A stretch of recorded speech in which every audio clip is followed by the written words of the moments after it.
Good morning, everyone. I extend my warm welcome to all the dignitaries and guests, delegates, and students, faculty, and their participants. Welcome you all for the International Conference on Multidisciplinary Research and Sustainable Development. Without any delay, now we are going to start the keynote session for the today's topic on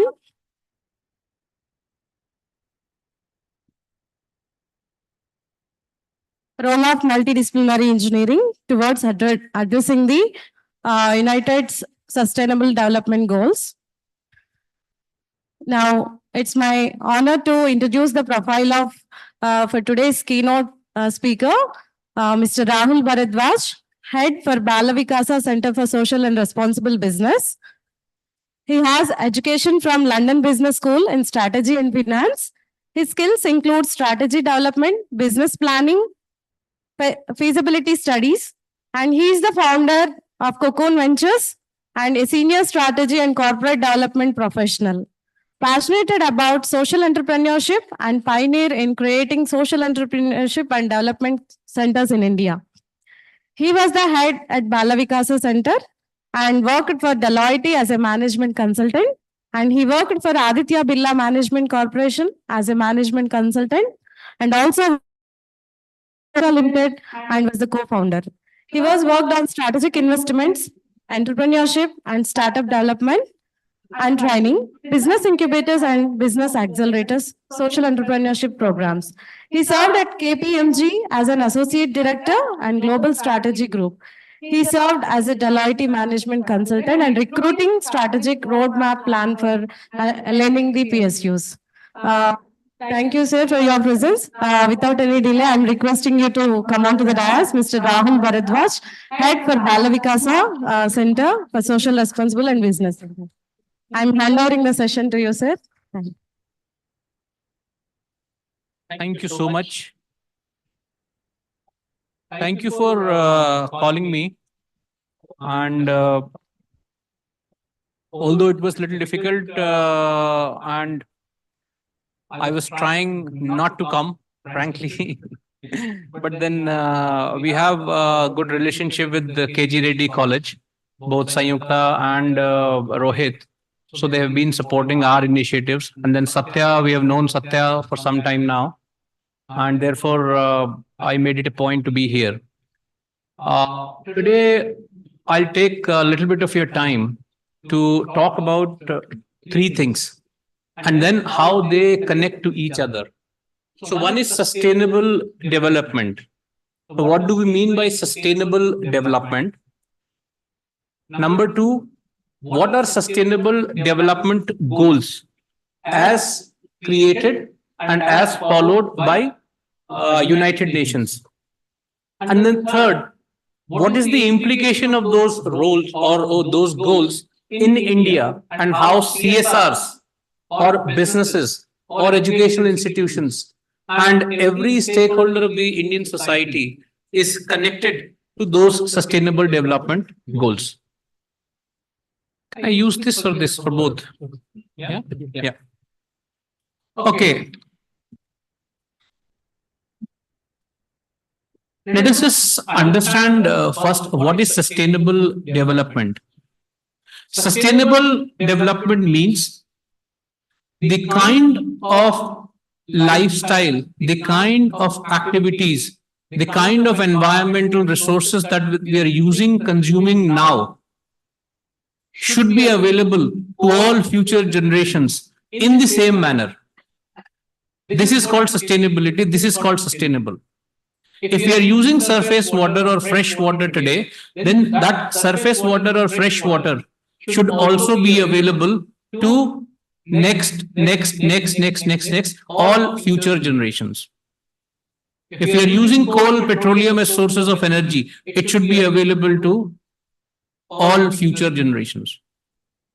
Right now, this is a problem. That's why the sustainable or talks around sustainability or measures to become more responsible in our consumption. You're hearing lot around sustainability because resources are depleting. If we continue on the path that we are continuing now, there's nothing left for future generations. This is the serious scare. Now, I'll read out some piece of statistics that will give you the idea of how serious the problem is. There are around 1 billion people in this world. They still don't have food. They still don't have enough to eat. They're still very poor. Whereas if you see all these statistics, the average income, the average per capita income is increasing in every country. Still, there are 1 billion plus people who are still very, very poor. Surviving on less than $1. $1 is 80 rupees, 83 rupees. Surviving on less than 100 rupees a day all across the globe. So 1 billion. We are a population, world population is around 7, 8 billions. Out of that, 1 billion is still very poor. We waste around 1/3 of our total food, both in raw and in cooked form. 1/3 of our food. So imagine if we are eating, if 100 people are eating, almost 30 plates of food is wasted. Right? On one hand, we have food wasted, 1/3. On the other, we had around 800 people in this world still undernourished. You see the dichotomy, you see the problem that we have. We are wasting food. 1/3 of the food is being wasted, and almost 820 million people are undernourished. They don't have proper food. We still have maternal mortality rates, infant mortality rates, deaths due to lack of vaccines in several parts of the world. We still don't have healthcare which is accessible to all. Even in India, we don't have healthcare which is accessible in remote villages or remote tribal areas. Almost 700 million children and adolescents, they can't read basic English and they can't do basic mathematics. Almost 700 million. These are all people who are still in education, they are still in school. I'm not talking about the proportion of people who are illiterate. These are people who are still studying, but they can't read and write properly. 1 in 3 girls or women is physically or sexually abused in this world. So much for the gender equality. 1/3 of women still in this, today we talk about women empowerment, women Nari Shakti and all. Still 30% or 1/3 of women and girl child are still physically or sexually abused. 40% of the people in this world do not have access to water. Can anyone tell me recently a famous city of the world, they faced or they didn't have any water? Can anyone tell me this recently happened? You're close. It's Cape Town. Yeah. Cape Town, a city in South Africa, a pretty developed country and developed city, and they didn't have water. They rationed water. They prohibited people from taking bath for more than 1 minute or 2 minutes. So these kind of things. So forget about people who can afford. Think about people who do not have access to water, and there are 40% people in this world who do not have access to water. Roads, electricity, clean air, these are all very limited to people in developing countries. I myself have seen the air quality in Hyderabad over the last few years. It has gone from moderately okay to really, really worse, especially where I live on Raj Bhavan Road. Earlier, it used to be a little bit of dust. Now it's this much of dust every day. Yeah, 90% of urban residents are inhaling toxic and polluted air. 90% across the world. It's not India. I'm not talking about Indian statistics. I'm talking about global statistics, world level. Nine out of 10 urban residents are breathing polluted air. We all know the situation of our lakes. Can we go and take a bath in those lakes? How are they? We can't. Right? So pollution in urban settings is creating big problems. This is, I'm not trying to scare you, but I'm trying to tell you some, facts which we normally do not have time or inclination or necessity to know for our daily lives. But these are very powerful set of data which we need. And especially people like me who are working in this area, we need to know these. But you all are living in these situations. So you also need to know why and how and in what situations and what conditions you're living. And how is rest of the world or most of the world in developing countries living with these situations. Right? So this is, it's not that no one realized that situation is so precarious and so dangerous that if there are no interventions or if people don't talk and people don't take action, then I don't know what will happen. I don't know if you had, if you got a chance to see this series of movie by Marvel, which talks about these super heroes. And then it ended with, it had concluding series. And there this main villain was Thanos. Why was Thanos a villain? You know that? Take over there. Destroy the effort, we can take over there. Yeah. So Thanos took this piece of statistics very seriously. Yeah. Thanos thought that, there's nothing. If we continue like that, there's nothing that's going to be that will remain on this planet. So let me acquire superpower. So he acquired superpower, and then there were those rings that he was wearing. And then the mission was to eliminate 50% of the Earth's population. This was his solution. Eliminate 50% of the world's population so that the planet becomes livable. Now, we don't need to go and adopt approach of Thanos, right? So thankfully, the nations and the United Nations together, they didn't go the Thanos way. They said, okay, we realize the problem.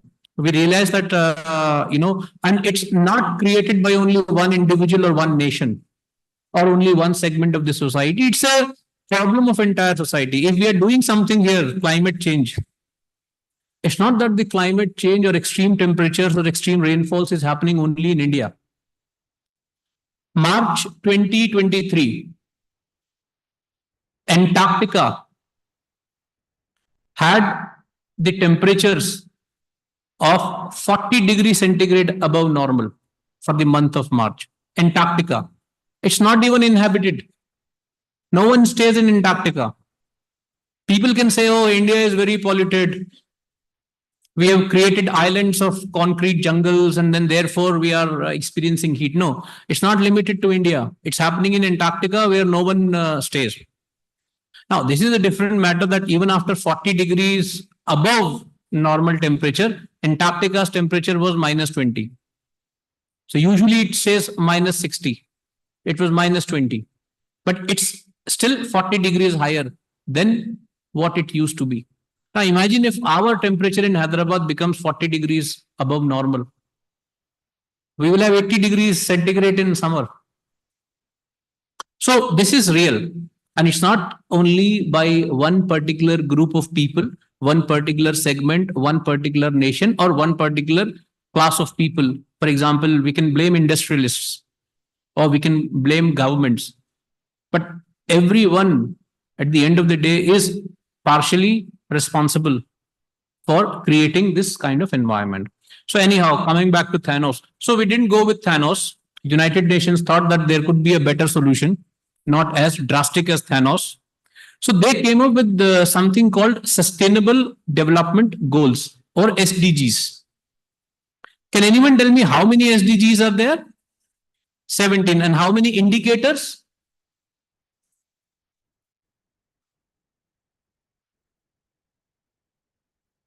Okay, I think indicators, yes, goals are 100 and goals are 17, and indicators are close to 165, right? But they keep on changing as per the country. We in India, Niti Aayog is responsible to monitor the sustainable development goals, and they keep track of 100 indicators. I will not talk about those 100 indicators here, but I'll talk about the sustainable development goals briefly, right? And then I'll talk about how CSRs, or how industries, or how governments, and how educational institutions, all of them are coming together to contribute towards achieving these sustainable development goals. So the first goal, first SDG is no poverty.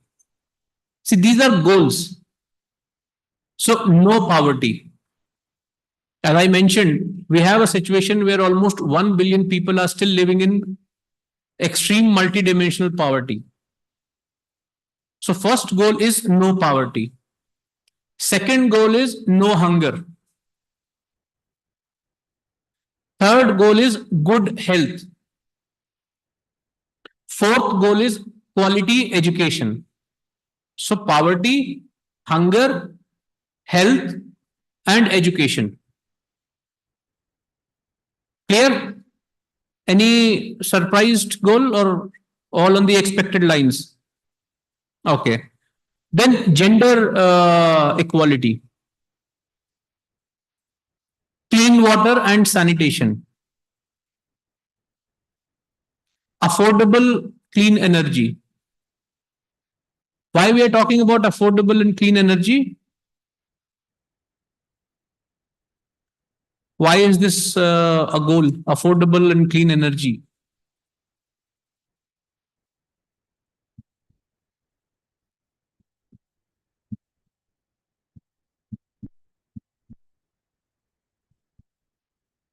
I'll tell you why. Because any form of energy is adding to pollution.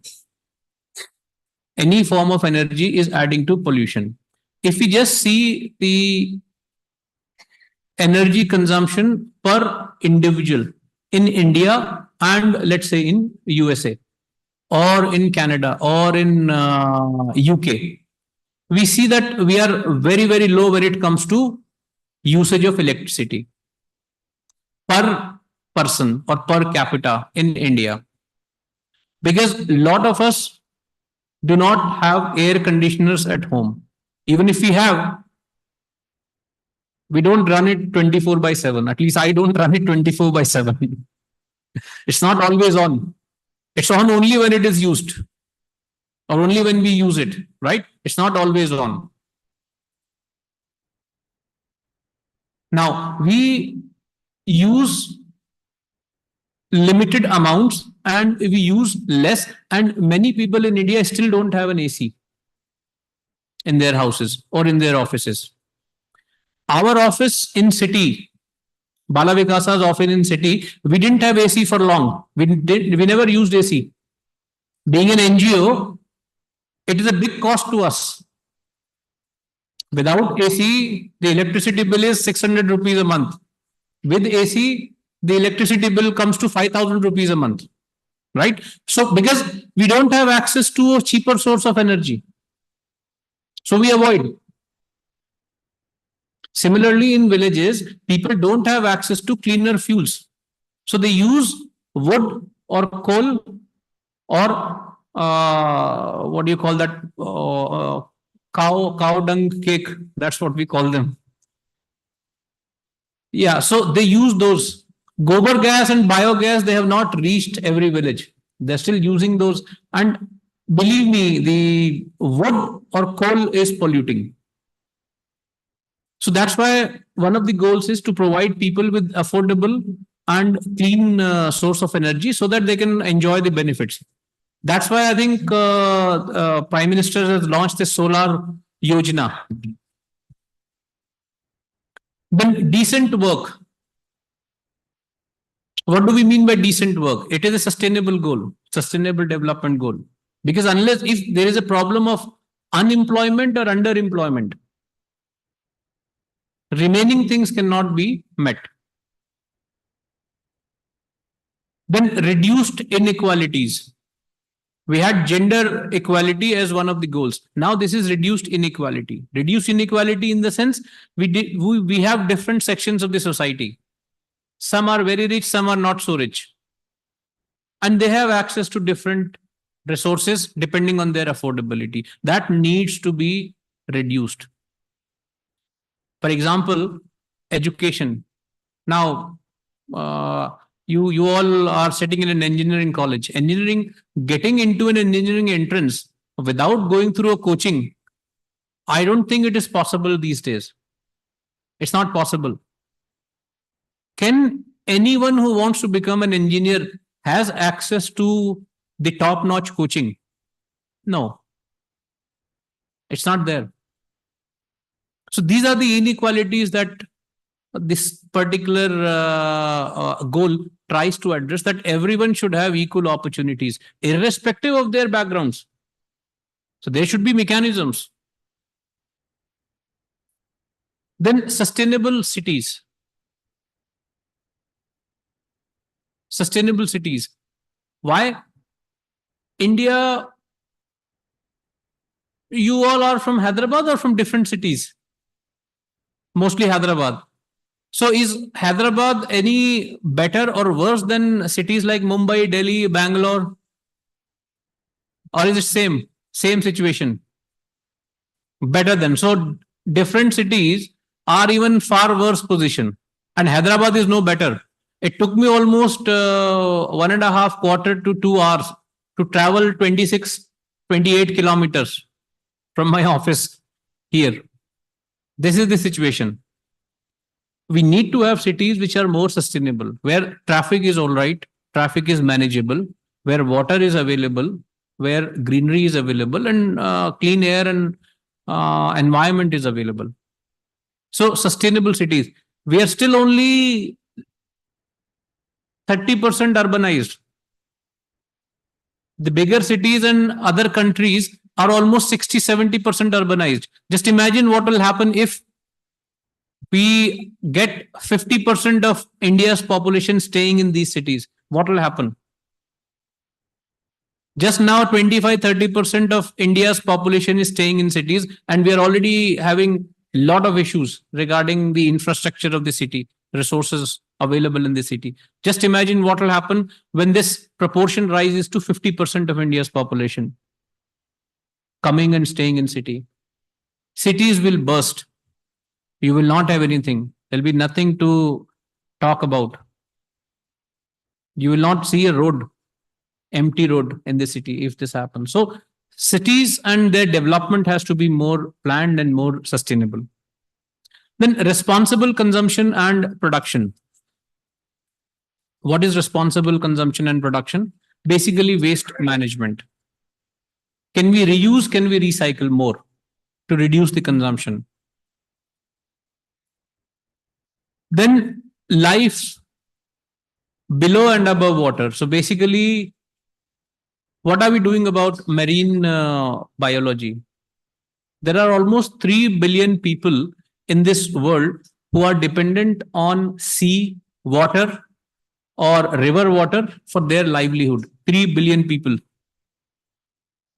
And the kind of pollution that we are seeing in oceans these days is killing those livelihoods. So there has to be more that needs to be done to avoid and maintain the life below or in the water. I gave an example of lakes in the city. Just now there is a report, I think yesterday I was going through the report from Telangana Pollution Control Board about the kind of pollutants that are there in Hussain Sagar Lake. Pathetic. Very bad situation. Very bad situation. Despite all the efforts, the lake is still in a very bad position. As per the, it's not even, see, they give a range that the quality of water. So there should be the biological oxygen demand, chemical oxygen demand, the pH and all. They give a range. The lake is out of that range. It doesn't even come in that range. Even if it is in the range, in the lower range, it's okay. It's still falling in the range. It's way outside the range. It will take years for it to come on the lower end of that range. This is so bad. And then one of the important sustainable development goals or the area is the presence of strong institutions. So when we say strong institutions, I'm talking about the institutions such as police, judiciary, central forces such as CBI, ED, or whatever you say, or government institutions. So the government institutions should focus on strengthening the equal development of people. What we are seeing these days is a lot of conflicts, lot of wars, lot of hatred, lot of disharmony.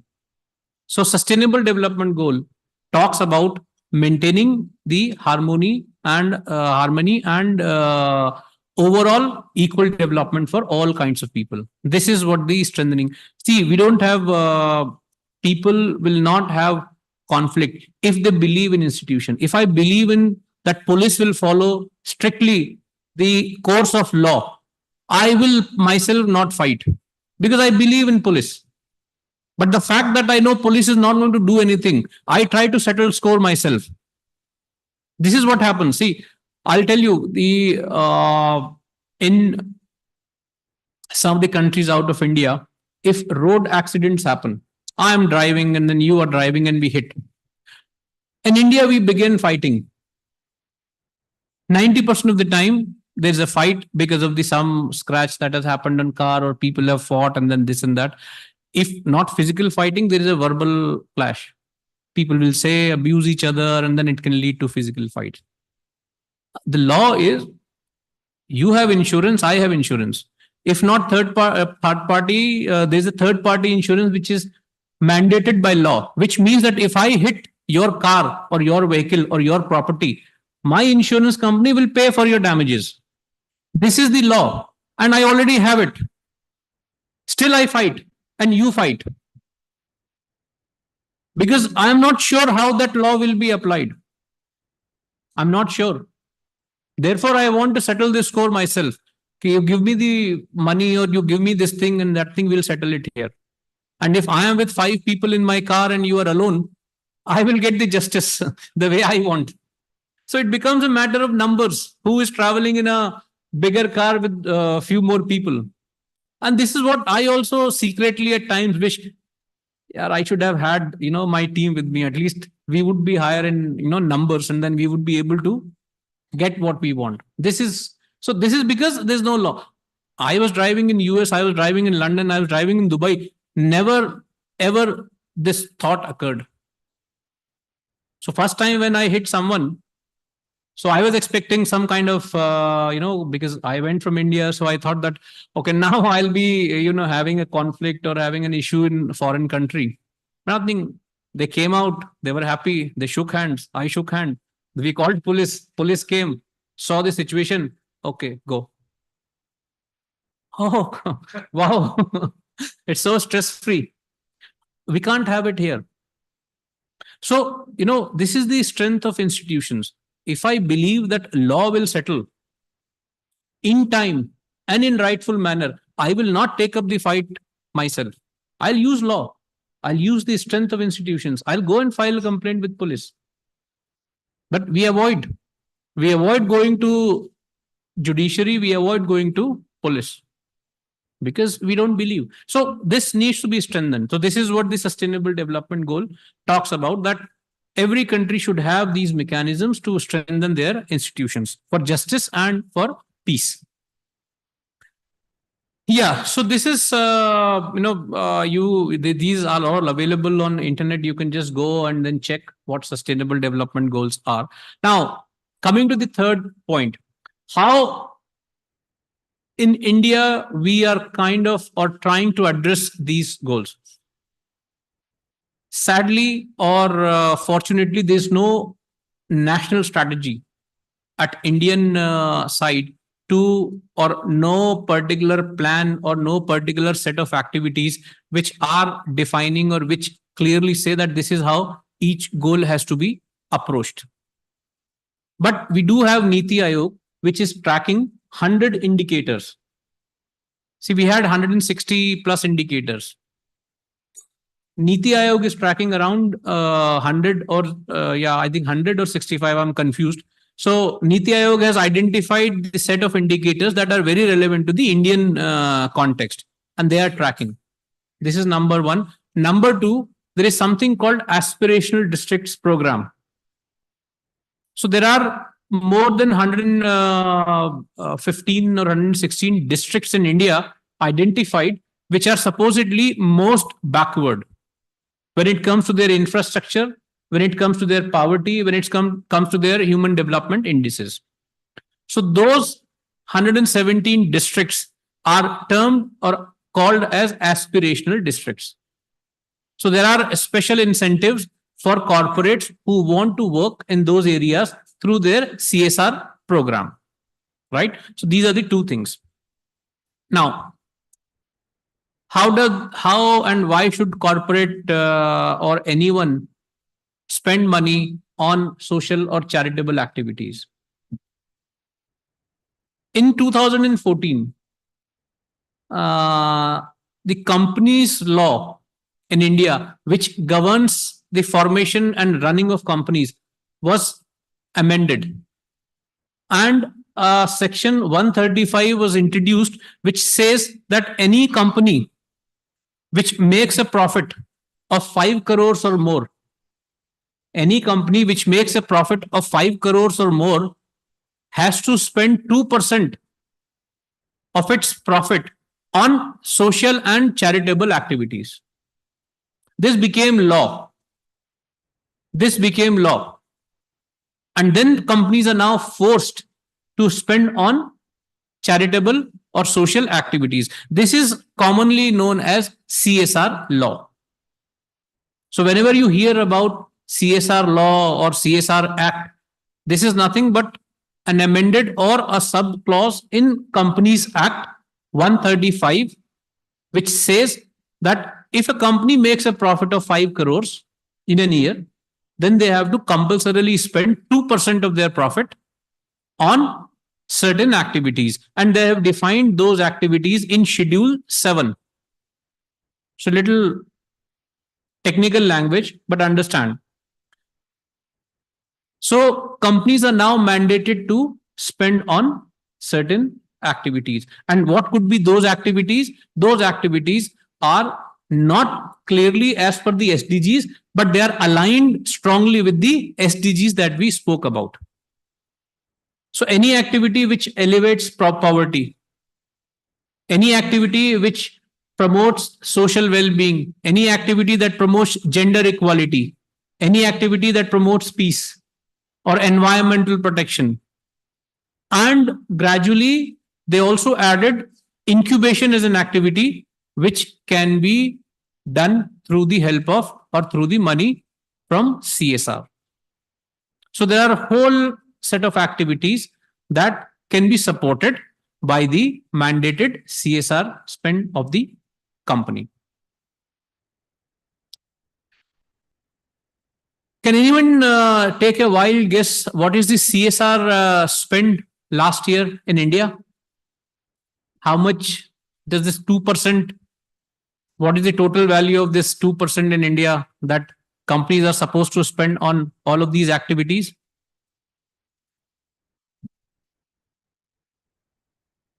Any guesses? 20,000 crores. And that is when not all companies have been able to spend the money. This is the actual money spent. as reported to the Ministry of Corporate Affairs. 20,000 crores.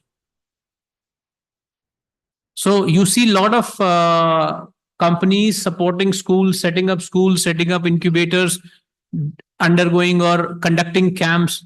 It's not that this is new in India. Even earlier, without CSR Act, companies and factories would do these kind of philanthropic activities, but CSR has made it, the act has made it compulsory and mandated. And then there are certain terms and conditions and rules which govern this act. But all in all, the idea or the thought behind creating this Schedule 7 of activities is to see that some money from the company's profit goes into meeting some of the sustainable development goals. Right? So, situation is bad, but Thanos is not the answer. Therefore, we have sustainable development goals where UN is monitoring how each country is progressing on meeting these goals. And therefore, it's not legally mandated to adopt SDGs, but it's a kind of a soft pressure on all countries to work towards these SDGs. And third, India, we have a CSR law which mandates conducting or supporting certain activities, which and these activities closely align with SDGs. Right? So, with that, I end my keynote session. If there are any questions or any observations, please feel free to have a dialogue. Otherwise, thank you so much for patient hearing. And thank you, KG Reddy, again for calling me and giving me this opportunity to talk about what I'm doing these days after, after spending good amount of my life in completely corporate setting. Yeah. Thank you so much.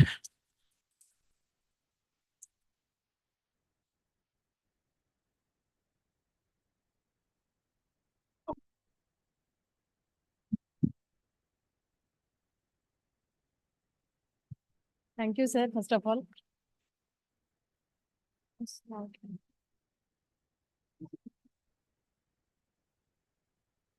Thank you, sir, for delivering valuable keynote on sustainable development and goals and its roles. We know that your time is precious. Thank you so much, sir, for spending some time with us here today. Now, I'm requesting our Vice Principal, sir, Dr. M. N. Nasir, sir, to come onto the stage and to present a memento to our keynote speaker, Rahul Bharadwaj, sir. And also, I'm requesting Dr. Jayari, sir, convener ICMED, to join in this felicitation.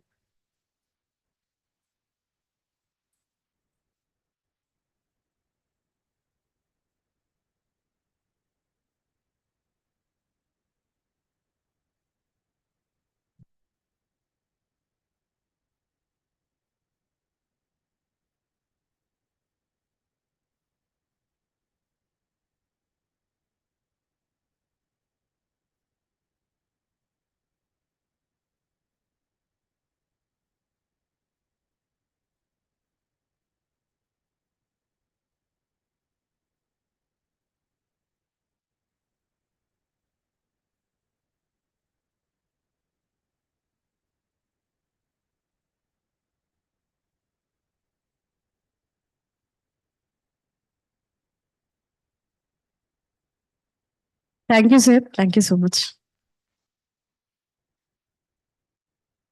Dear all, we'll start the panel discussion within 10 minutes, requesting everyone to have the refreshments near the reception area. Thank you.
Welcome you all once again for the panel discussion. Now I would like to invite the guest speakers onto the stage.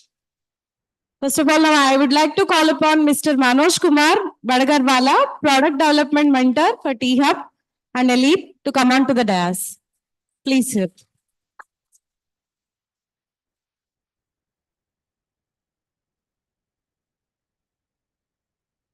Thank you, sir. I'd like to request Mr. Arun Daniel, Founder and Director, Angistan Foundation, to come on to the stage.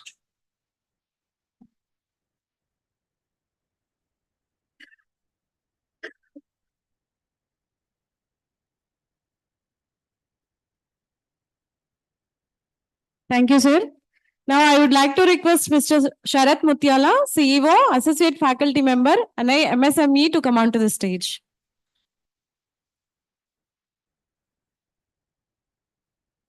Thank you, sir.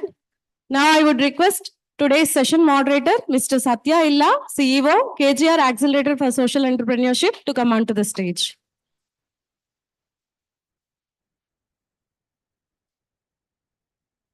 And today's panel discussion topic is role of multidisciplinary engineering towards addressing the United Nations Sustainable Development Goals. Now I'm handing over the session to Mr. Satya Illa.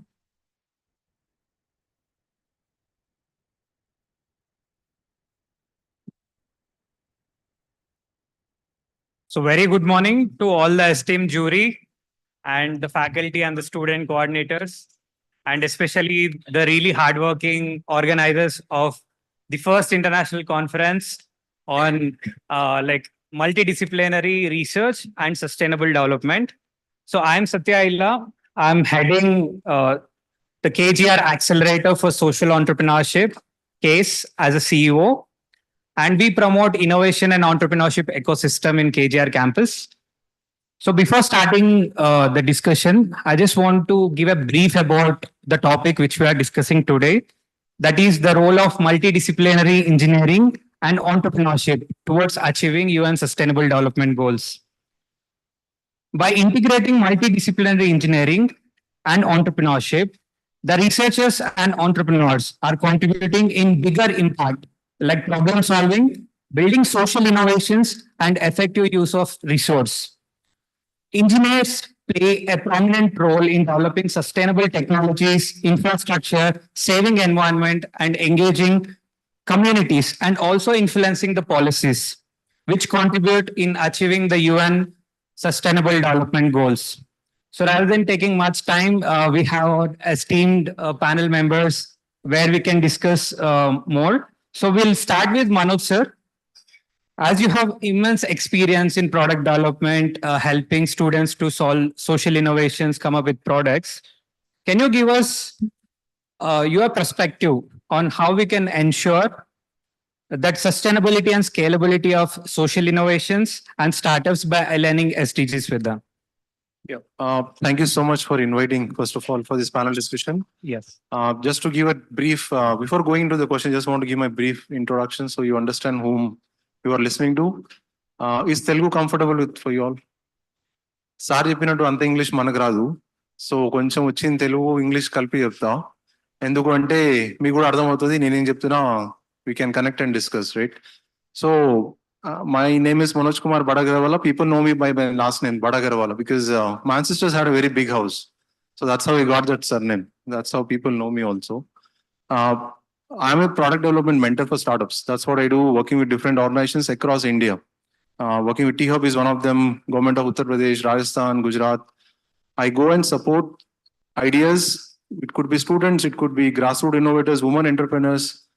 I help them to develop the product from idea stage to product for the market. That's what I do. Generally, మనం start చేసినప్పుడు మనకు idea ఉండదు ఎట్లా చేయాలన్నది. మాసొంటి mentor గాళ్ళు, not mental గాళ్ళు, like we are mentors but not mental. We go and support you to help your ideas to grow faster, develop faster, using less amount of resources. లేకపోతే మీరేం చేస్తారు, ఇప్పుడు స్టార్ట్ చేశారు అనుకోండి, ప్రోటైప్ తర్వాత ప్రోటైప్ కడుతూనే ఉంటారు, ఆ సంవత్సరాలు వెళ్ళిపోతాయి, పైసలు వెళ్ళిపోతాయి, right? So we try to avoid that. As a hardware guy, I like to build products. You cut my nose, you get oil, no blood. That's all. The point is like I like building products with my hand. That's why the blood got replaced with oil. Because mechanical, mostly you see oil flow, right? So that's kind of my background. Before becoming mentor, I did my master's in US in mechanical engineering, total core mechanical. Did my bachelor's from CBIT.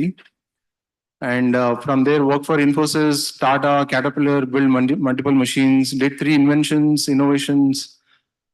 So that's the reason why they selected me or this part of mentoring now to give it back to the society. That's what I like to do and build products that can be exported out of India because manamitin puta usute kondaina karipotadi, right? So we have to build products which can be exported from this country to other places also. That will get us more foreign investments, right? So that's what I try to help startups to make products which are better with less amount of resources and can be exported out. Our background is all on. So coming back to question, been doing this for more than 5 years now, mentoring startups across India, across different product levels. It could be EVs, drones, or farming equipment. Sustainable Goshalas also did that. Peda తీసుకొని దాని నుంచి products ఎట్లా చేయాలి అది కూడా చేస్తున్నారు. So multiple things have been doing. So coming back to the question, like how the startups or small companies you're starting new can sustain and develop products and be scalable. Initially, problem in the startups, like major problem we have seen is they spend a lot of money and resources actually. And they go random processes. ఇది try చేస్తారు అది try చేస్తారు దాంట్లో చాలా money and resource వెళ్ళిపోతాయి దానివల్ల ఏమైతుంది the point of sustainability అది ఎక్కడో టాస్లో వెళ్ళిపోతుంది because you already last so much of energy and resources right so you already last that sustainability element so the recommendation the suggestion is like use as much as virtual tools to develop your solution. If it is a hardware product, use as much of as virtual tools like 3D modeling, analysis, use that to develop your product and analyze it before actually building it. The problem that usually we face in investing, at least in startup areas, the investors want to see physical body before they won't want to see 3D virtual models, right? So, but few investors, we have changed it. So we say like, boss, we are not going to build any prototypes. You see the virtual model and learn from it, and then we'll build it. Actually, did one startup which was built totally based on virtual model only. And they won like 5 lakh investments also, initial grant. So could do that. But it's a mindset game, right? So we need to understand, like use virtual tools to build the products. Don't go directly building prototype after prototype. It's very expensive. I'll tell you one example. It happened, one startup came from UP. They combined electric vehicle, electric scooter and treadmill into one product. 4 prototypes, 40 lakhs spent, 4 years gone. Product is not ready. You take a turn, the vehicle is falling down. Right? It's a prototype stage only. 4 years, imagine 4 years, 40 lakhs gone, the product is not ready. What shall we do? The sustainability is gone for toss, right? Where is scalability? Where is sustainability in this, right? So avoid these kind of things. Don't jump into making prototypes directly. Think about how to use virtual tools to develop your ideas and then build products from there. So that's one point. Second is like, మనం Indians కదా మనకి జుగాడ్ అంటే చాలా ఇష్టం ఇట్లా పడితే అట్లా పెట్టడం చేసేయడము avoid that. Jugaad is not the right thing for exports, right? Frugal engineering on the other side is very good, right? Frugal engineering and Jugaad are 2 different things. But in India, we combine them together. We say frugal engineering, Jugaad is same, but it is not. It is totally different. Frugal engineering is where you're using less amount of resources. Whereas Jugaad is like your time chalao, kaam chalao types, right? So avoid those kind of things. Understand frugal engineering really well. Then the sustainability angle will be self-taken care in simple terms, right? You go for Jugaad, it's not going to work out. So that's second point. Third is like, we like to develop products very random processes. We don't believe in process-based developments. So avoid those kind of things. So that will help us reduce resources, amount of resources to development and help us in going to sustainability side. Especially on the student side and the faculty is not, I'm not talking about faculty here. The lack of awareness is another issue. Manak teliyadu. Let's accept it. It's okay. We don't know, right? Let's learn the processes, teach the others, next generation how to do it and build products from there. Otherwise, what is happening? Let's try this, let's try that. Anukunna dantlo time elpotundi and a lot of resources are getting wasted. and you're not getting the product into the market also. So please avoid those things. It's again at a very ground level issues that are going on. I'm not talking about like SDG 17 goals. What are those? Like, I'm just talking about like what is happening on the ground, especially on the student startups and startups we are working with. I hope I answered the question to some extent. So thank you so much for that insights. I think even for building our innovations, we'll try to bring up the simulation approach so that we can make innovation sustainable and also save a lot of funds in that. So thank you so much for your insights, sir. And now over to Arun. So as you are very busy, I can understand. So Arun is the founder of Youngistan Foundation. And Arun, you've been associated with many impactful projects and all. And this question is over to you. Can you share your perspective on how the climate action is influenced in engineering and entrepreneurship point of view to achieve UN Sustainable Development Goals? Hi, good morning, everybody. Very close to good afternoon. They say the lunch se pehle and lunch ke baad ka session is very difficult to catch attention. Especially with people in Hyderabad, we think of the biryanis and all of that. So there's access to so much of food. But I think adding to entrepreneur solutions, I think I really like the recent concept of Mahindra, Anand Mahindra, who spoke about the 3D printing. I think how engineers can think of more utilizing the local resources. How can we use solar initiatives and come up with conversations on having more of. It's first starting an entrepreneurial journey is a very difficult, of course we are promoting so much of entrepreneurs nowadays, countries turning into an entrepreneurial a system. We are encouraging a lot of young people to become entrepreneurs, but it's not an easy journey to walk, especially in a climate setting, when we are trying to achieve sustainable development goals. One of the things is, all the entrepreneurs who want to get into this sector, I think it's very important for us to understand what are the sustainable development goals.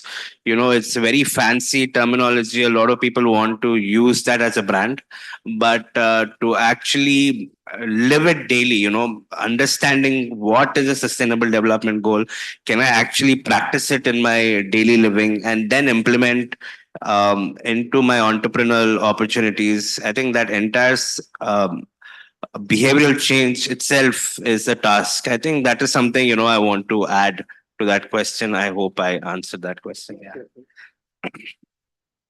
That was really insightful.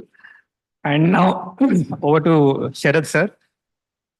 So being an associate of National Institute for MSME and you being exposed to many MSMEs, so can you share your perspective on the role of technology and entrepreneurship in achieving SDGs? Yeah. So first of all, before I answer that question, let me give my brief. Myself, Sharath Mutiala. I'm working as an associate faculty at National Institute for MSME. I deal with the innovation, startup ecosystem, digital branding, as well as the ESG parameters. Recently, we have organized the first of its kind conference in India on the ESG for MSMEs. Okay. Why I'm telling this at this point of time is we talk more things on sustainability from very long time sustainable development goals. We use the banners and all these things. We talk many things and we do a lot of research and we publish papers and we claim that for our next appraisals and all. And but point is that whether we are practicing it. Point number one. Second thing, coming to the innovations part, whether we are really making some innovations that is being used at an level. For example, sustainability, what I feel is it's in every individual's this responsibility. As we are living here, as a humans we are living, we are pushing the industries to create the pollution, nothing else. Okay, we want to wear jeans, right? We want to wear jeans. We want to look so fashionable. So the jeans consumes a lot of water than any other goods in this textiles. Okay. And we want to have the fabrics for these different colors and all these things. So that itself, you are creating the effluent. We are the cause. We are not changing, but we are preaching and we are asking some act and all these things. Why don't we at an individual level? So if we can able to incorporate this to the minds of students, what is your individual practice and your practice at the institute level, practice at the every individual home level, then the kind of requirements comes. Yes, if I want to do this at my home, because we consume the electricity every single day. So when we are getting the electricity, that is an energy requirement. From where you are getting that energy? What is the source of an energy? Whether it is the coal or this renewable. The question starts by the time, yes, I need some solar at my home so that I can fulfill my demand from my own system. But I need an affordable system. Everyone should afford. That's where the engineering comes into the picture now. Right? So now the electrical engineer, electronics engineer, both will sit together. They will understand how they can make some affordable solar plate, because that is making the accessible to the people at the even rural area to adopt the sustainability. Because you have not taught the source requirement, but how you can expect this? That is a challenge with all the major people up to my kind of understanding and seeing it. And even in the industries also, if you go to any industry and ask for data, they don't even encourage you or entertain. The researchers will understand the pain. If they want to publish a paper with the data from MSMEs, it's hard to get. Because they're in a fear that, okay, if I share this data, what happens to the next? Okay, if you go inside, every engineering component has to be made with some of the metals or anything. And you should teach them the sustainable utilization of the materials at less material. That's where the 3D printing comes into the picture. So it's not deduction, it's addition. So only we conserve a lot of material itself. By the time you conserve the material, there is sustainable. You are not wasting the resources. So conservative resources you have to teach. The thing that you have to teach that why you are using this, what you are supposed to do, how you are going to treat. For example, if we have this lot of apartments, right? Every apartment, even the institutes like this, many institutions are there. We have a lot of sanitary water every single day. How you are treating it? No, we don't have that kind of thought. So if you can ask your chemical people or the electronics people to make some compact designs for the ETP or the STP plants, which can be affordable. So that makes a lot of sense, right? So you can give a challenge. Yes, who come, like you invite all the college students, state that who are bringing a kind of affordable STP plants to their homes or the apartments or the colleges, you will be out with the 2 lakhs. Now they start thinking for that 2 lakhs is a triggering point. Okay. But they start thinking what is effluent, what is pollutants, what is water treatment. They start learning all these things. So it's with the, first of all, we need to understand what is the requirement, what is the impact or the outcome, what is the pollution it is creating out of it, and how to solve this without me compromising on my demands. If you can map these kind of dots, that is where someplace you can start taking the parts of innovation. And in India, under Atal Innovation Mission and other ministries also, we have plenty of funds. He can better speak about that funds than me. So plenty of funds are there. Only thing is that you have to hit the right ball. That's it. Yes, this is what. And a small thing to start, even we are having discussion at an institute level also, you can start telling the students, like you will be procuring many materials, right? Every single year. Does our institute is having a policy to procure the sustainable materials, at least 10 to 15% of the materials should be sustainable? Do you have the policy and practicing it or tracking it? Usually we don't, because we don't take it seriously. Okay, material is a material, right? We want to buy a paper, we bought. Whoever gives at a cheaper price, we are buying it. But how this paper is sustainable, whether we are buying this matter, which is from the recycled paper. And there is a technology, and you can promote the students to build a technology to make a paper from the fallen leaves. I've seen many fallen leaves in this area. If you can build a technology, some student can start the business here itself. He can collect all the paper so that the environment will be friendly, and you can make paper out of it, and your organization will be becoming sustainable related to one paper object. chairs, furniture, anything. Until unless you start practicing at a minimum of 5% of procurement, 10% of the procurement, slowly after 5 years, 10 years, that percentage will slowly increase. By the time you start asking that I need material of this standard, people will start manufacturing. So that's how the production will slowly go. And at this point of time, if you can encourage your students to build the technologies for the circular economy and the green investments, our Minister of MSME has launched the two wonderful schemes. One is the gift and second one is the spice. The modalities are yet to come, not yet completely released, but that is, they are promoting the circular economy. And the future of industries more has to be into the circular economy. Linear doesn't work anymore if you're talking about sustainability. Okay, so I hope you got that point. Even the faculty should be more enthusiastic to teach their students about each and everything. By the time they go back to the their places, while they eat, with what spoon, with what cutlery they are eating, whether they are using the fans, AC and everything responsibly or not. So just you teach them, just you give a word to them, just in a friendly manner, so that they start analyzing it. Someday we can see that kind of indicators, right? Thank you so much. Thank you so much for the Couple insight. of points I want to add, sir. Yes, please share. So regarding the material use, right? This recycle, if you see the cycle, there are gaps in that, right? Whenever you see, it's not a closed cycle. It's an open gaps are there. So in India, if you remember, like మన పాతకాలంలో పోపు డబ్బాలు ఉంటాయి కదా, మసాలా డబ్బాలు, పాత డబ్బాలు use చేస్తుండే.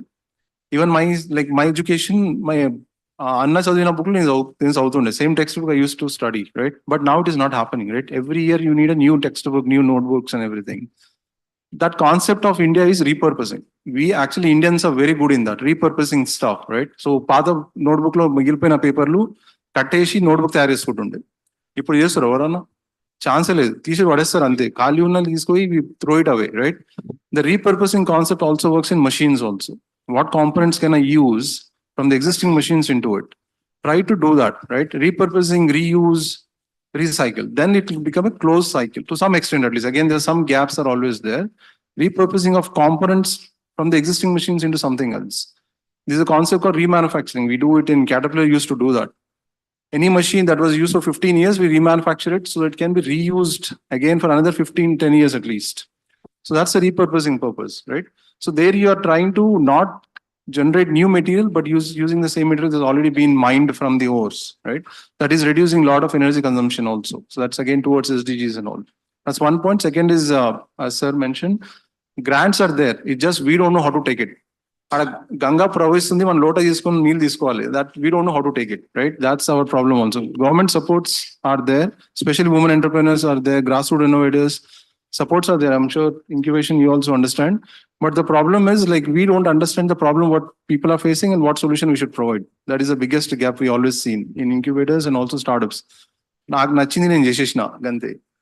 And ఇది కొత్తగా ఇప్పుడు షార్క్ ట్యాంక్ నడుస్తుంది కదా, రాత్రంతా సిరీస్ కవర్ చేస్తున్నారు, పొద్దున వస్తున్నారు, నాకు కూడా ఐడియా వచ్చింది సార్, 5 లక్షలు వేయండి కంపెనీ పెట్టేస్తా అంటున్నారు. అది కొత్త ట్రెండ్ నడుస్తుంది ఇప్పుడు. So that doesn't work for a startup, right? That's not how solutions are made. So encourage students to think about like how to identify problems. I'm sure I'm saw KGRT actually doing pretty well working with grassroots innovators. Continue that. It's in a very good path. So please continue that, and also look in different areas how to identify problem statements and then find solutions for it in a sustainable way. So those are wonderful insights. I think we'll consider those points and integrate the sustainability part, procuring the sustainable materials in our procurement of building the innovations and all. Thank you so much.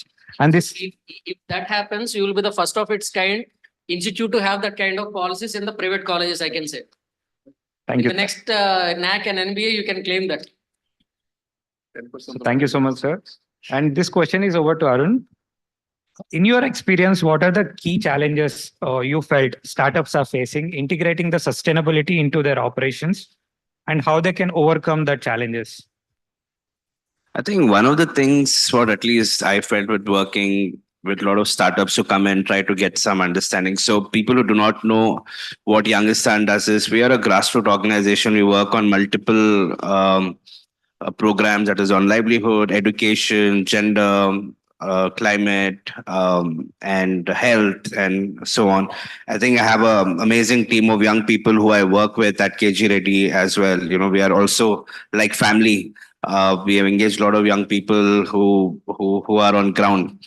And one of the things what I understand or heard from a lot of startups is the belief, that what they want to do, they don't get too much of backing. If their idea is something to do with sustainability, it's not a popular option, and because of which they get demotivated a lot. There's this concept called, I'm sure you might have heard it. It's called bumblers versus pointers. There are two types of people, they say. One is bumblers and one is pointers. Not the bumbling app, but it's a different, it's, people who work hard, people who always fail. They get up and they work hard and again they fail. And the pointers are people who keep pointing at all these bumblers, saying, okay, you waste nothing you did, your whatever you brought in, it didn't work out. But they're encouraged people to become bumblers. We keep telling a lot of young people who starting up their startups and all, saying it's okay, even if you fail, no problem, keep doing it. Wake up every day, keep trying. Wake up every day, keep trying. So I think one of the things, a lot of the startups do not have, funds to start their projects, or, resources to push them in front. They don't have mentors. One of the things, a lot of conversations we keep having is having a lot of mentors. So, if these three things, that can help a lot of these young people to start, this during their startups, I think it'll help them do a lot of things. And one of the things that there are a lot of problems, while we're working on ground. One of the major problems that we've seen is how Telangana is trying to battle menstrual waste, but they do not have proper resources to allocate to that. So we are trying to bring in a lot of incinerators, but again, it's bad for the climate. We are trying to see what can be done. We are trying to see what biodegradable cloth pads we can work with, etc. So these are few pointers that I can bring in. Is there are problems, and one of the things that colleges can also do is connect the startups to grassroots organizations like us, which can also help them actually understand the problem while they're on field, and then create a long-term solution. If they can start working with grassroots organizations, it'll help them develop something that can actually help the community and the society at large. So thanks for the wonderful inputs. To share the perspective, even in the KGR ecosystem, what we do is like we ensure our students are connected with grassroots level organizations and even the grassroots level problems. So in the first year and second year, they go through the process, identify the problems, and then come up with the solutions, which has social impact and also empathy in it. So thank you so much for the insights, and for sure we'll work in collaboration. And this question is over to Sharad ji. From scalability point of view, like the scalability perspective, how can a researcher or a startups can ensure their practices, the sustainable practices, are replicable and also adaptable in different markets or industries? This particular question is nothing to do with the sustainability. Actually, this comes with the business model. Yes. Yeah. So if some business has to be sustained, it has to be replicated. Replicated. Right. So a 12 rupees business like tea, with the kind of business model of franchise, it has grown, right? Yes. Because if I want to start a tea business, I don't know what to put on all these things. Though they have solved me an issue. If I pay 3 lakhs or 4 lakhs, they install everything, they train, and immediately I'm getting my business onboarded. Similarly, related to the sustainability also, we should not see sustainability as a charity. Sustainability is also a business. If it is coming up with a strong business model, definitely researchers will feel it as a kind of good area to do the research. And most of the names in India, including the top-notch institutes together, they are filing a lot of patents, plenty of patents. And they claim that okay, our international patents have raised from 10 to 20, national patents have raised from 200 to 300. What for? What for? If really that patent is not converting, or if it is not commercially viable for someone to manufacturing, for what? For you have done a lot of research and you spend a lot of money, right? It doesn't convert. So there are many people who are not having any research background. They are doing a plenty good business. So this is the place where we need to understand sustainability is a practice. It's not a single product. Sustainability is a practice. To practice something, we need products and services. What kind of products and services are required to practice sustainability? So you have to list them. So if I have this purpose, so I'm using this product. What is an alternative product for this particular thing, so that I can reduce my consumption, or I can save and I can promote sustainability. So that alternate product promotion itself is an innovation. So the researchers should always think that what is an alternative for an existing product which is causing some damage to the environment. So until unless people don't understand, it doesn't happen. Every single, as I am telling, no, from the day you start with your brushing. So whether you are getting away from the paste which is having chemicals, or whether you are getting away from the brush which is made of plastic, I don't have any apprehension if you are actually having a way to recycle that particular plastic brush after you are using, but there is no system. So you should always have that kind of management. So researchers in any part of time should think of alternating the existing products to a sustainable product. So that is where the research has to go. And the outcome of the research should be a product that has to be adopted by the market at a convenient price. If they are adopting that product, immediately there are plenty of schemes available in the government, as well as there are many entrepreneurs who are established, well established in the industry, so that they can invest and start the new business. So the researcher in any organization should also have some benefit of the research, like 2% of the equity, 3% of the equity, so that is a motivating factor. If I do the research, it's not just for the purpose of publishing a paper, but this will convert to a kind of product. So these many crores of people are using it. So I also get some part of it. So let me contribute. I am also growing economically, socially with the sustainability. Let me support sustainability, and sustainability will support me. Unless you don't have this kind of economical terms also, sustainability is not that lucrative to see. It is something people are coming and teaching and they are going. Okay. So by the time you talk about researcher's point of view, it should get some outcome out of it. And that particular product should be adoptable. And if they want to adopt, it should replace the existing product. So first stage is that you have to list out all the products and services, what you are using for what you are using. Then you find a way to do the research, start your research in making an alternate product that consumes less energy, less power, recycling mechanism, whatever you want. In researches, we always do, right, like optimization, the word. Optimal technologies, optimal design, optimization. What exactly the optimization mean until unless you indicate it? It's not that, okay, they have done it for 4, I'm doing it for 3, so I'm optimizing it. But why 4, why 3 is not there. Really, that 3 matters to the society or not. So people tell that you made from 4 to 3, but it doesn't change in terms of cost or anything. Why to adopt it? Why you have done all these things? So it doesn't create an impact, right? So if someone has to be scalable, it should have a strong business model. If you have to promote the strong business model, it should come up with a strong product that should replace the existing product that is in your lifestyle. So we cannot compromise on our lifestyle. So we have to get the new products which are sustainable. So points I'll add. Yeah, please. Realistically, I'll tell you. So this research thing you're talking about, like professors are sitting, that's the reason I'm telling these 2 points.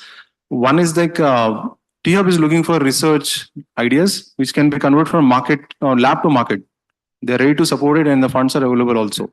Any researcher who is like very good in research, see the problem is when we were trying to scout these ideas from the labs or from the colleges, hardly 2 ideas we could find which are ready to be commercialized or which can be actually used in the market. That's the sad stage, right? That's what definitely will not work for the country also. So if you have good research, please look out for T-Hub. There is a program called Lab to Market program. I'm not selling it. Okay, don't think that I'm selling the program. I'm not. I'm just telling you what are the options available. So they are going to support you with converting your ideas into market ready product. That's what they're looking at. It could be in any sector. It's a sector agnostic area. The second part is there is a National Center for Edu Manufacturing. That's in Osmani University campus, set up by Government of India, Telangana, and industry body. Okay, they work totally onto 3D printing. All 3D printing technologies, different materials, technologies, everything reported directly to Parliament through NCAM only. That's the only entity in India which does that totally in 3D printing. They have problem statements directly from the industry related to space, defense, or even commercial industries. They have problem statements available right now. So any researcher who's into these areas, who are working on materials or processes or software, who can develop towards 3D printing or additive manufacturing, reach out to them. I think that's a great area to work on. But as sir mentioned, research should have a value which can be converted into something product which is useful for general purposes and other commercial purposes, right? Otherwise, there's no point of doing research. Just to get a thesis report or not, it's not going to add much value to the country, right? There's stacks of libraries filled with like papers published everywhere, which are not coming to any use further, right? So let's think meaningful ways. So support is all there. Problem ఏడొస్తుందంటే ఈడబట్టాలి, problem ఈడబట్టాలి, right? పనికొచ్చే problem ఈడబట్టాలి. So this NCAM and T-Hub are some avenues where you can look for, and also look for areas outside where sustainability angle is required. So you can better the product and find solutions for it. Thank you so much for that insights. So this question is to Arun sir. Like, can you share your insights? Like, how can we ensure that the technology advancements are inclusive and accessible, and particularly in the developing regions, contributing for the development of SDGs? Wow, look like a science. I have to make a rocket for that.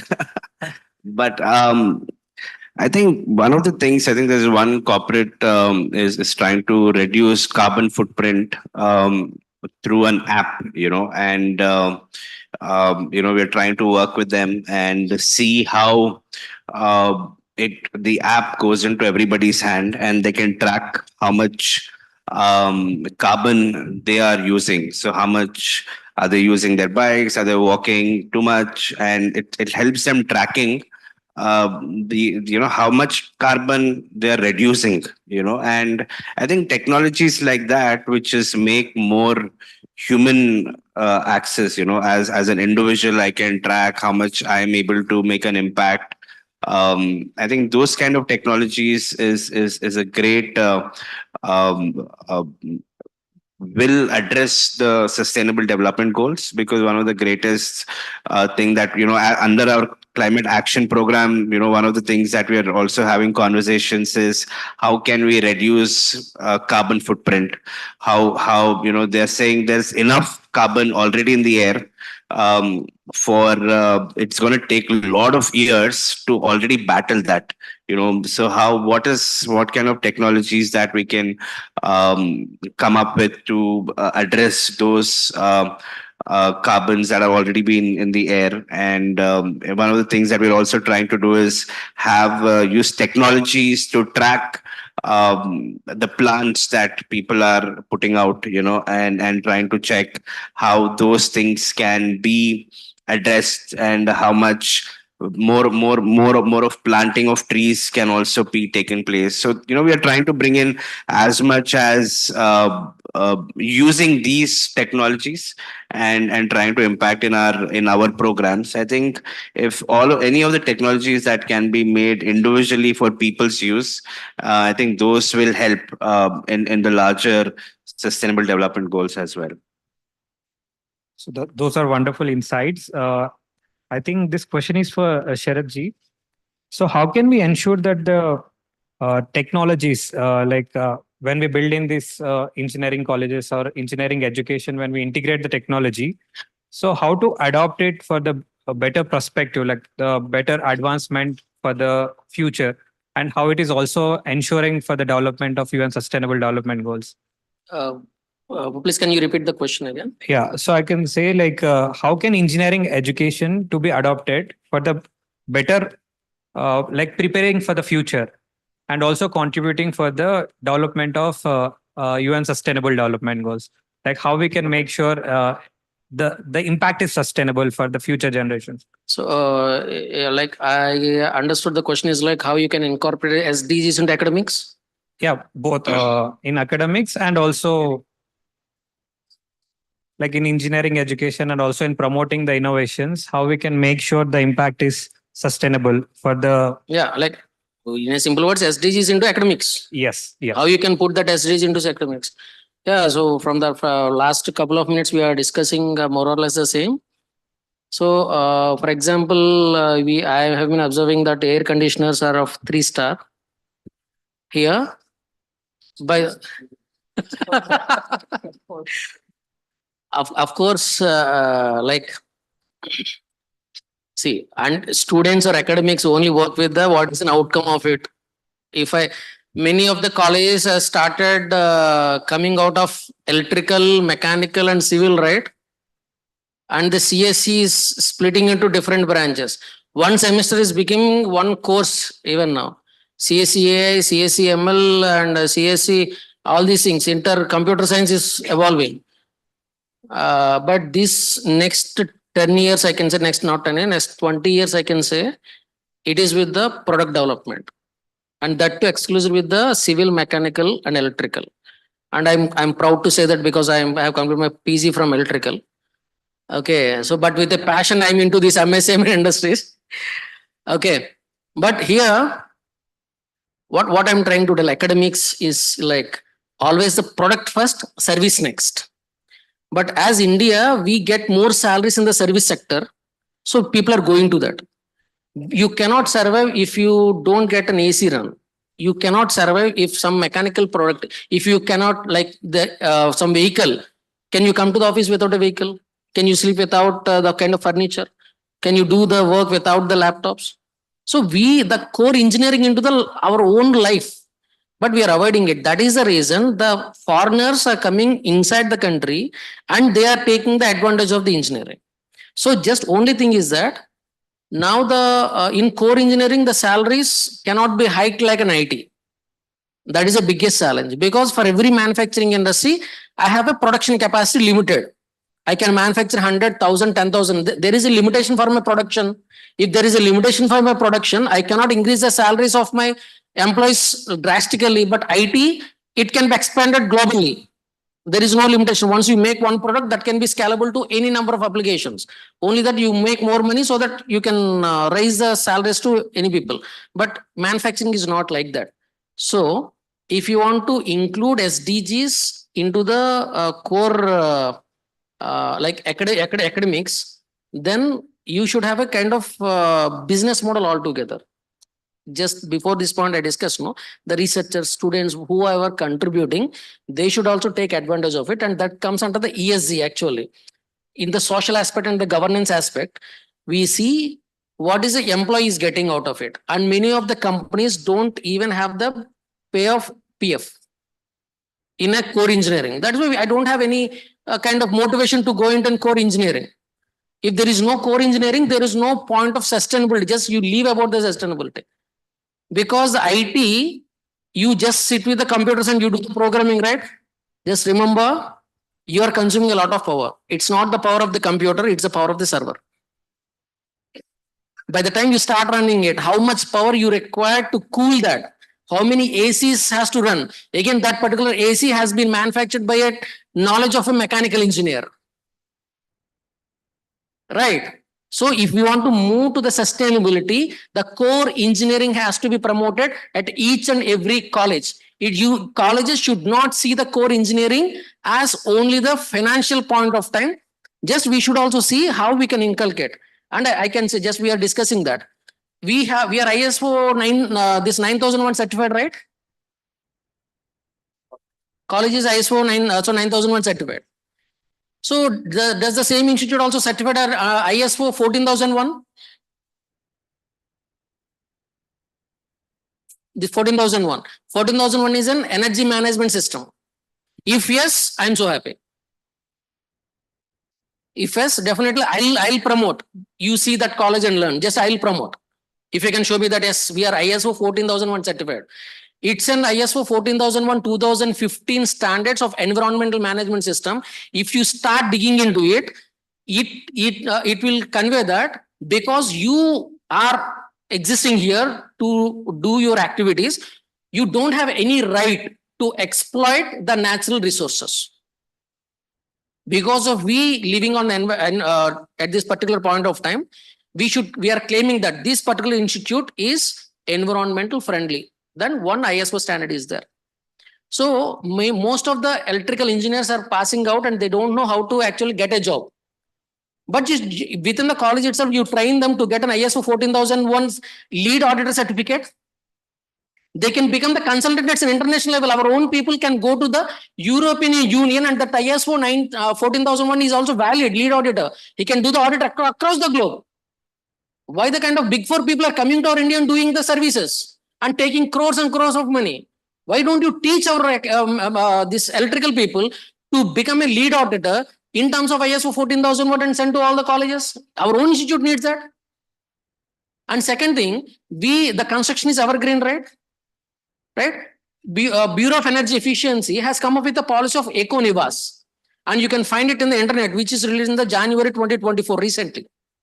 So now they have released a draft stating that you have to give an entire 360 degrees approach of your home. In future, everyone has to construct the sustainable homes. You have to tell that what is your water requirement from where you are getting. What is your this energy requirement from where you are getting. What is the material you are using for the construction? What is the sustainable paint you are using? What is the sustainable cement you are using? So if there is a damage in the inside of the home, how you are actually using that particular waste into some other thing? Everything has to be recorded. Can a software engineer do it? Can he do it? He can only build a software for that also. That's it. But a core engineer has to come and fill the data. Yes or no? And only the core engineer can only evaluate the results. No one else. So my point is that if you want to promote the SDGs in an academics kind of thing, you should have a separate emphasis at the college level. And those who are doing this kind of good work, you should treat them like a kings in the college. Those who are practicing the sustainability, yes, I am from a mechanical engineer. I am doing this. This particular product is creating this kind of impact. Yes, you are given the kind of king of the college under SDG. Give them a badge. That motivates them. So, employability, adoption. If this happens, I can assure that you can just underline also. This is important. Just you do your own research. It's not just I'm telling you. Ernst & Young, Deloitte, KPMG, all these international people, even there are this S&P Global, they just go through. Deloitte has recently, they're recruiting some hundreds of people for this auditing purpose, sustainable development auditing in BRSR under ESG. If you are not making your core team ready for it, they will bring the people from US. Because our India has mandated top 1,000 listed companies to report their BRSR. In the last September 2023, we have received it. And this financial it will start. So now the era has started. That's why I'm telling the next 20 years for the core engineering. So if that is the case, in that 1,000 will very soon increase to 10,000. 10,000 listed companies. Again, that will even increase to 10 lakh listed companies. If 10 lakh listed company has to report their BRSR, just understand the demand. And even from your mobiles itself, you see the ESG jobs in Hyderabad. Just you see, and you see the kind of job description and the minimum requirements. You will understand.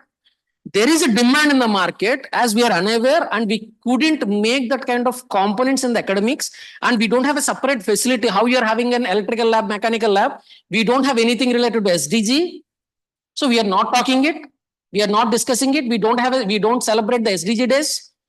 If we are not emphasizing it, how the people will know? And how you have to have a separate certification programs. Then you have to show them the path.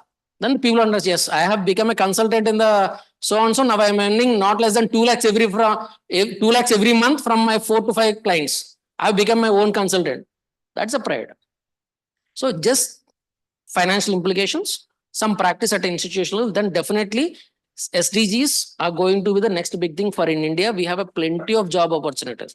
So if anyone is into the core engineering and the days are yours, You have to start thinking.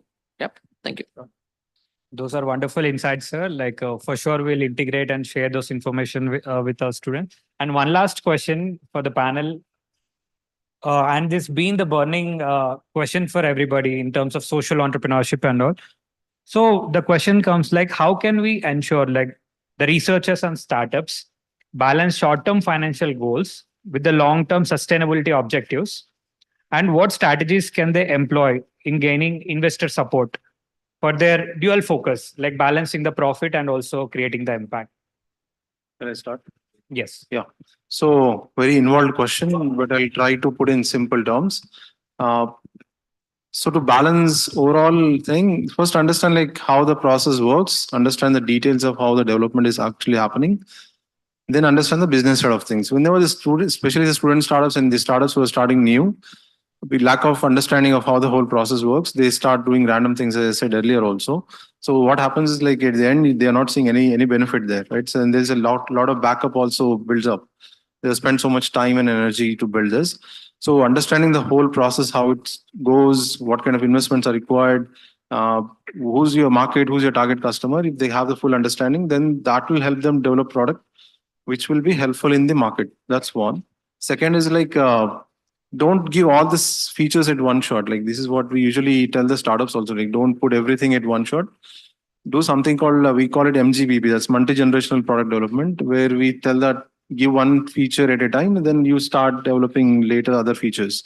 So that will help you sustain for longer period of time. Instead of giving everything in one shot, I will give the perfect product.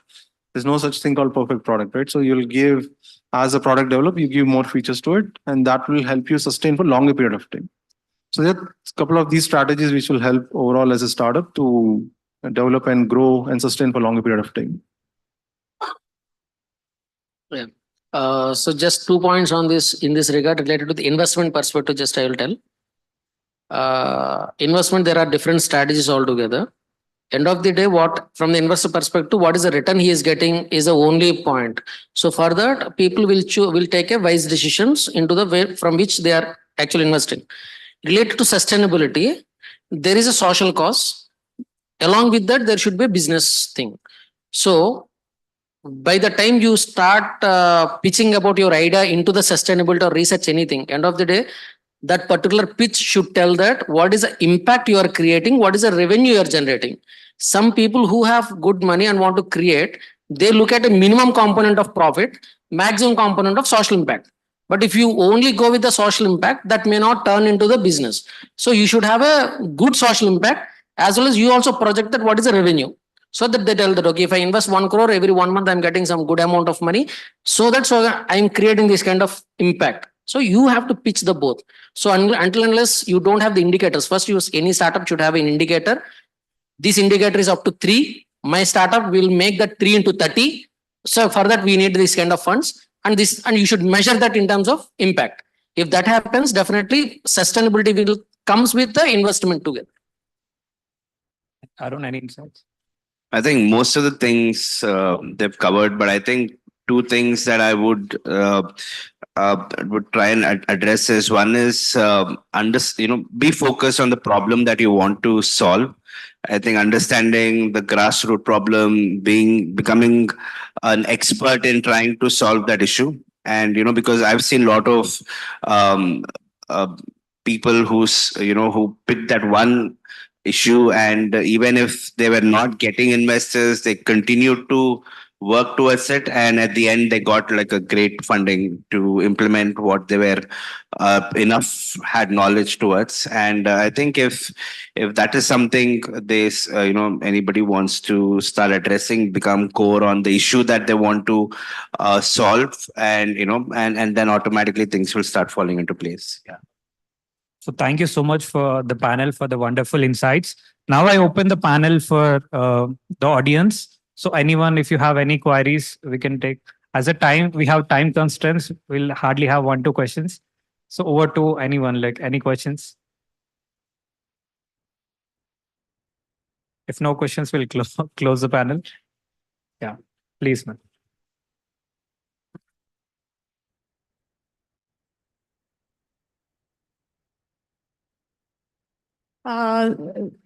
Actually, nowadays, the world is running behind the 3D printing and all the technologies, right, sir? Uh, Now, large scale industry like Wipro 3D, they started doing services to the researchers and as well as the students training programs on the 3D printing.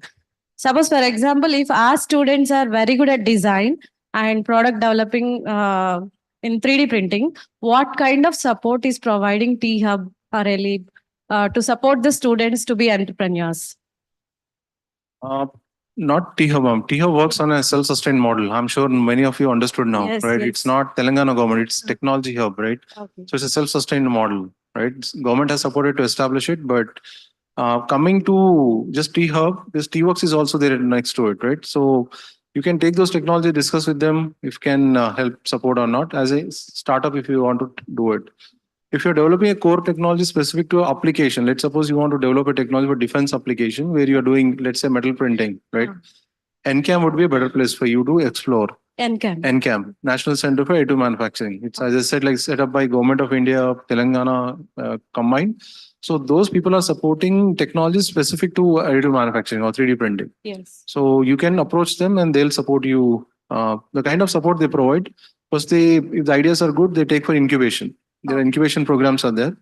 Second is they can get you connections in the industry as well as in the research to support the technology. Okay. But it has to be very specific to an application.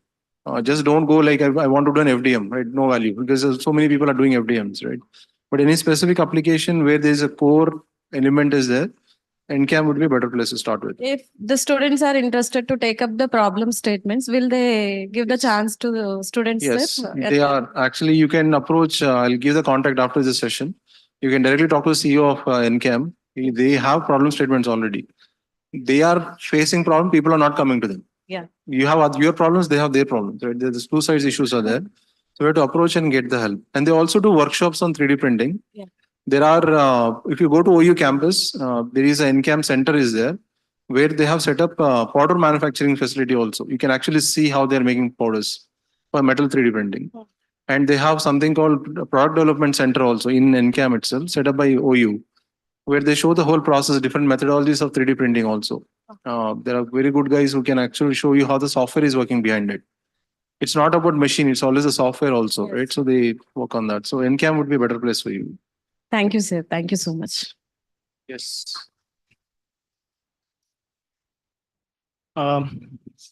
So if we see the career goals of the students, like after the engineering, 95% towards jobs and 3 to 4% towards higher education and 1 or 2% towards the entrepreneurship or startups.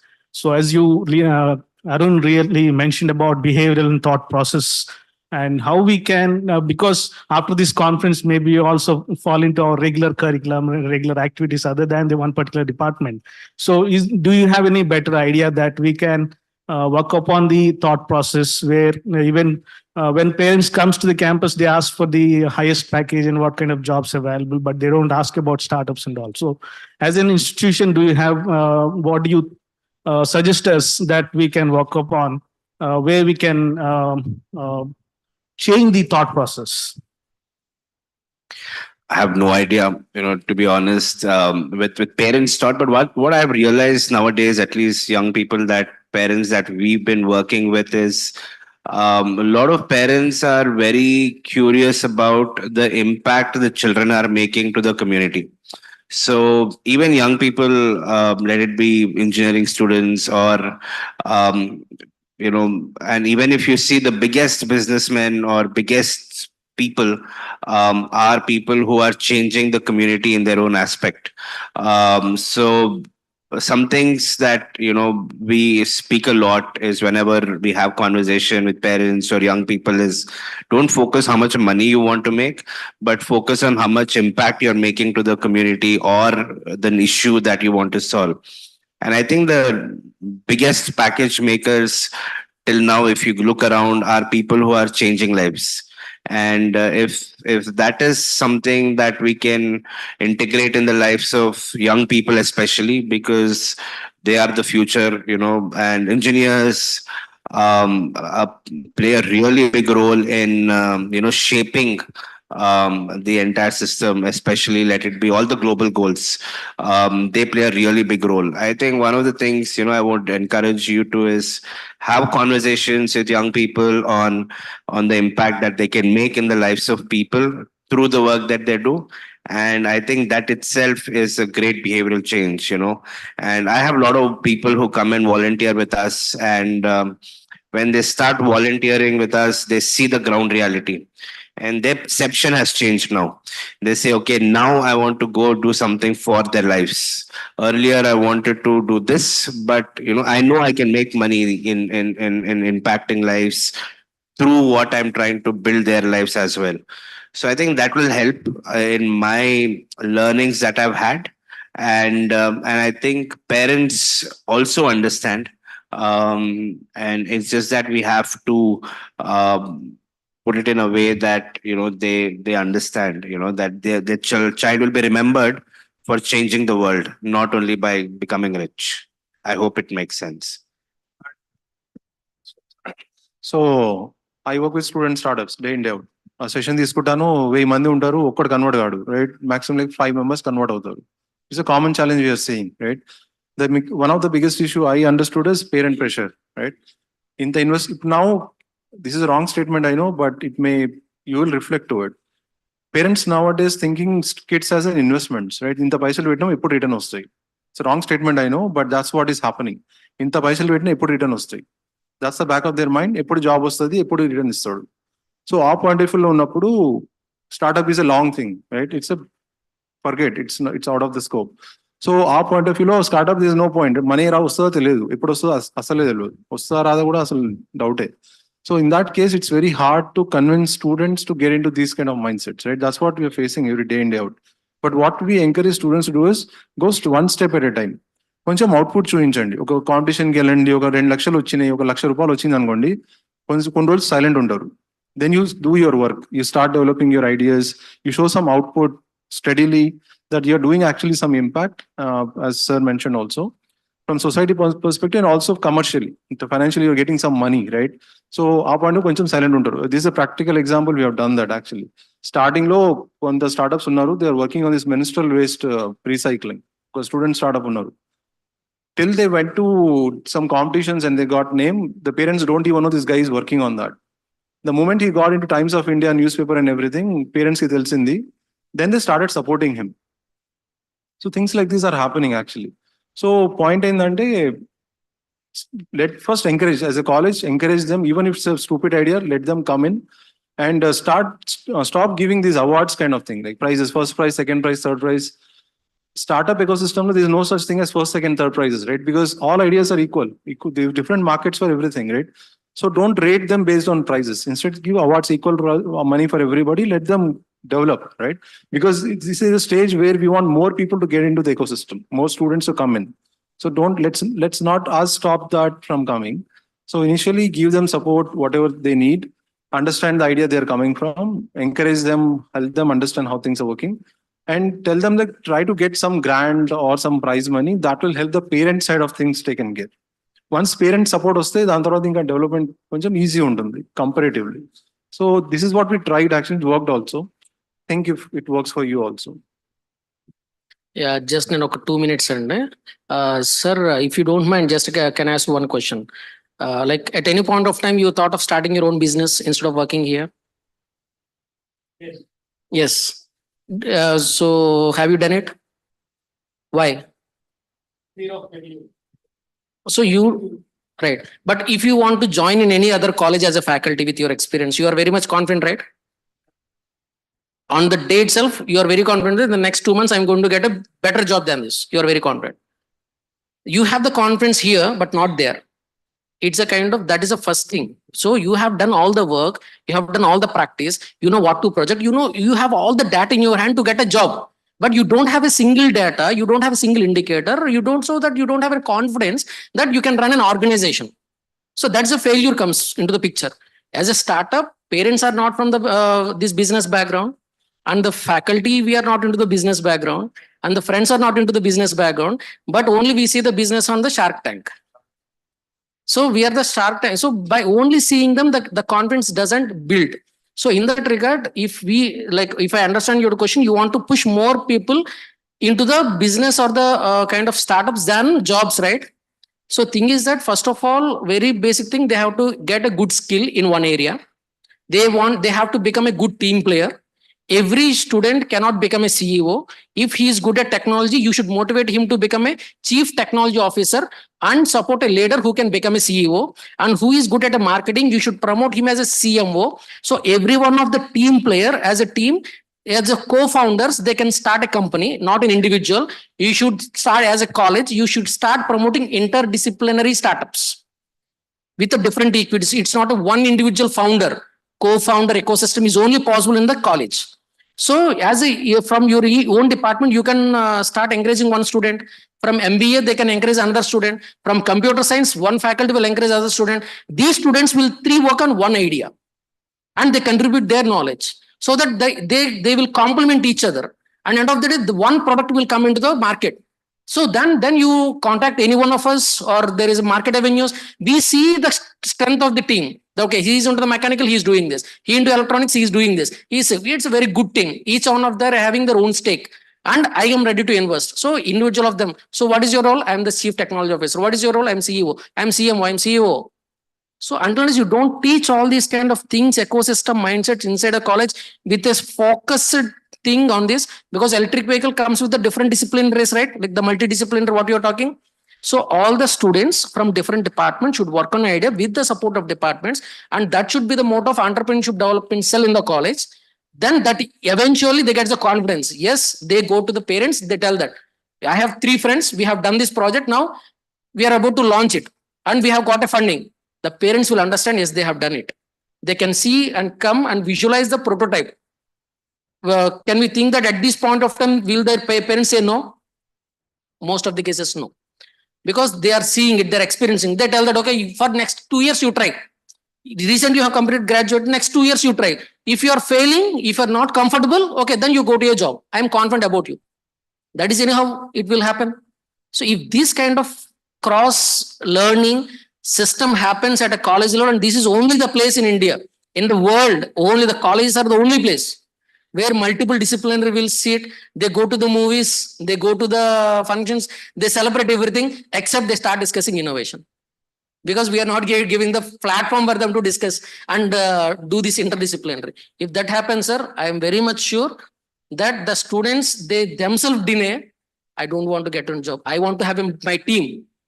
Okay, they choose some friends. They only make friendship with another like-minded people who can complement each other. That will happen. They will eat your brains to get the jobs done. Sir, I want to get this prototype done. Where I have to go? Then ma'am asked, right? So ma'am will connect to the NCAM. So the mechanical student along with the other students will go to the NCAM and get the prototype done. They will show to some BDL. They will get the job work done and settled. So this should have ecosystem mindset issue has to be within culture and culture. Yeah, similar initiatives are there at our KGR CAT. Hope you'll be patient enough and we'll be making continuous efforts. Thanks for your suggestions. Yeah.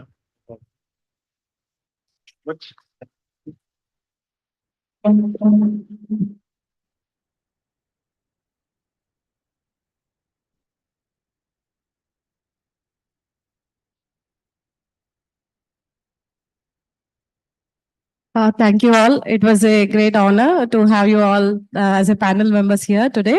And in spite of your busy schedules, you spend some time with us today. Thank you so much. Now I request our director, Dr. Rohit Kandakatla, to come onto the stage and to present a memento to our panel members. And I request Dr. Jayahari sir, Dean R&D, and as well as convener ICMED to join this in this event.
Thank you all. Requesting everyone to join for group photo at near amphitheater.